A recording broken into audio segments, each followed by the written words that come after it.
इतिहास की तरफ देखें तो हमें कई तरह की सल्तनतें दिखाई देती हैं। और अगर बात की जाए मुस्लिम साम्राज्य की, तो दुनिया के इतिहास में ऐसे कई मुस्लिम साम्राज्य थे जिनकी ताकत से पूरी दुनिया कांपती थी, और मुसलमान उस समय दुनिया में सबसे शक्तिशाली समुदाय थे। इन साम्राज्यों के नाम सुनते ही दुश्मनों के दिल दहल जाते थे। तो आज के इस वीडियो में हम जानने जा रहे हैं कि दुनिया के इतिहास में सबसे शक्तिशाली कितने मुस्लिम साम्राज्य थे। नंबर 6, मामलुक साम्राज्य। यह साम्राज्य बहुत बड़े क्षेत्र में फैला हुआ था।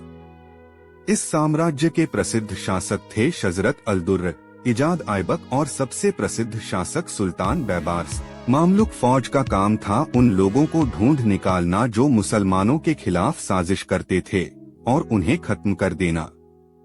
वे खास तौर पर अयूबी सल्तनत के लिए काम करते थे। मामलुक सेना इतनी बहादुर और युद्ध कुशल बन गई थी कि उन्होंने एक ही समय में कई शासन व्यवस्थाएं अपने हाथ में ले लीं। अयूबी सल्तनत के पतन के बाद और उस्मानी साम्राज्य द्वारा मिस्र विजित किए जाने तक मामलुक साम्राज्य सत्ता में बना रहा। नंबर 5, 1192 ईस्वी में तराइन के दूसरे युद्ध में हिंदू राजा पृथ्वीराज चौहान को हराने के बाद 1206 ईस्वी में हिंदुस्तान की धरती पर मशहूर मुस्लिम योद्धा कुतुबुद्दीन ऐबक ने खुद को स्वतंत्र शासक घोषित कर दिया। वे पहले सुल्तान थे जिन्होंने हिंदुस्तान पर अधिकार किया। वे 1290 ईस्वी तक सत्ता में रहे। लेकिन दिलचस्प बात यह है कि वे मामलुक साम्राज्य में एक गुलाम थे। सल्तनत। मुस्लिम इतिहास की सबसे बेहतरीन सल्तनतों में से एक है अयूबी सल्तनत। यह कुर्द मुस्लिम वंश का साम्राज्य था जिसने 12वीं और 13वीं शताब्दी में मिस्र, सीरिया, यमन, मक्का मुकरमा, हिजाज़े मुक़द्दस और इराक पर शासन किया।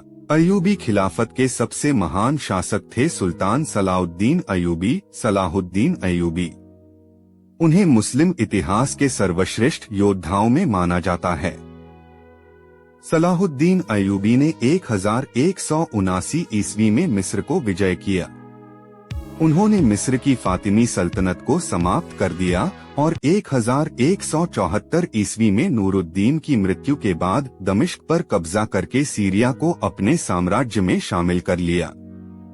अद्भुत बात यह है कि हजरत उमर रजी के बाद सलाहुद्दीन अयूबी ही ऐसे शासक थे जिन्होंने 1187 ईस्वी में क्रूसेडरों को पूरी तरह खत्म कर दिया और बैतुल मुक़द्दस जीत लिया। बैतुल मुक़द्दस को जीतने के बाद पूरी दुनिया में उनकी इज्जत बढ़ गई। नंबर 4, दौलते फातिमी साम्राज्य। इस साम्राज्य को फातिमी खिलाफत कहा जाता है। यह साम्राज्य 909 ईस्वी में अब्दुल्लाह अल-महदी द्वारा स्थापित किया गया। बहुत से इतिहासकारों का मानना है कि अब्दुल्लाह अल-महदी हजरत मोहम्मद की बेटी फातिमा रजी के वंशज थे। इसीलिए इस सल्तनत का नाम फातिमी सल्तनत रखा गया।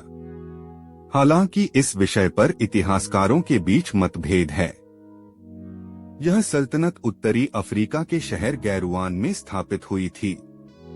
नंबर 3, अब्बासी सल्तनत। अधिकतर लोग इसे अब्बासी खिलाफत के नाम से जानते हैं।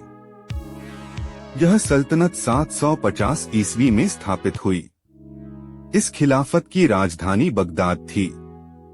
अब्बासी खिलाफत का साम्राज्य 1,16,00,000 वर्ग किलोमीटर से अधिक क्षेत्र में फैला था।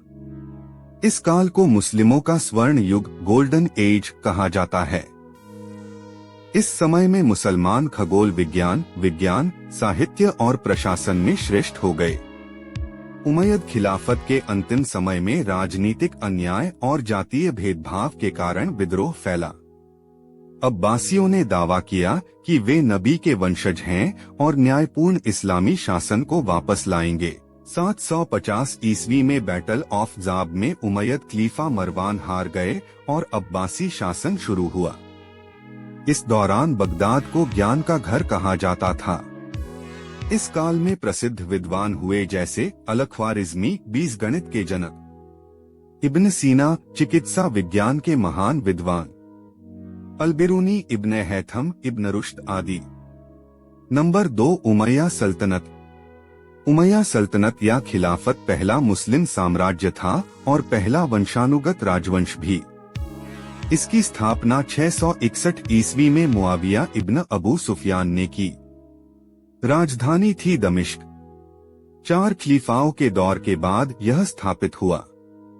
उमैयदों ने एक विशाल साम्राज्य बनाया जो पश्चिम यूरोप के फ्रांस तक फैला था, लेकिन बाद में अब्बासियों के हाथों हार गया और समाप्त हो गया।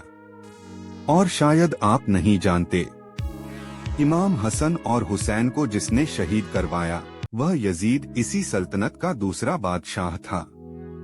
नंबर 1, खिलाफते राशिदा, रशीदून कैलिफेट।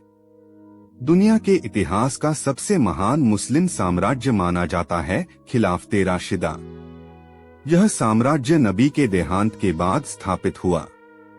पहले खलीफा थे हजरत अबू बकर सिद्दीक रजी, फिर शासन किया हजरत उमर रजी, हजरत उस्मान गनी रजी, हजरत अली रजी और हसन हुसैन रजी। इस खिलाफत की सबसे बड़ी विशेषता थी कि इसका संविधान पूरी तरह कुरान और हदीस पर आधारित था। किसी भी निर्णय में कुरान की बात अंतिम होती थी। खलीफा किसी वंश से नहीं चुना जाता था, बल्कि मदीना के विशेष लोगों की सलाह के आधार पर तय होता था। यह साम्राज्य 64 लाख वर्ग किलोमीटर क्षेत्र में फैला था। विशेषकर हजरत उमर रजी के समय यह साम्राज्य सबसे अधिक शक्तिशाली था। उनके बाद धीरे धीरे मुसलमान कमजोर होते गए। दोस्तों, ये साम्राज्य थे दुनिया के इतिहास के सबसे महान मुस्लिम साम्राज्यों में से। आपका पसंदीदा साम्राज्य कौन सा है? कमेंट में जरूर लिखें। वीडियो को ज्यादा से ज्यादा शेयर करें, सबको बताएं। अल्लाह हाफिज।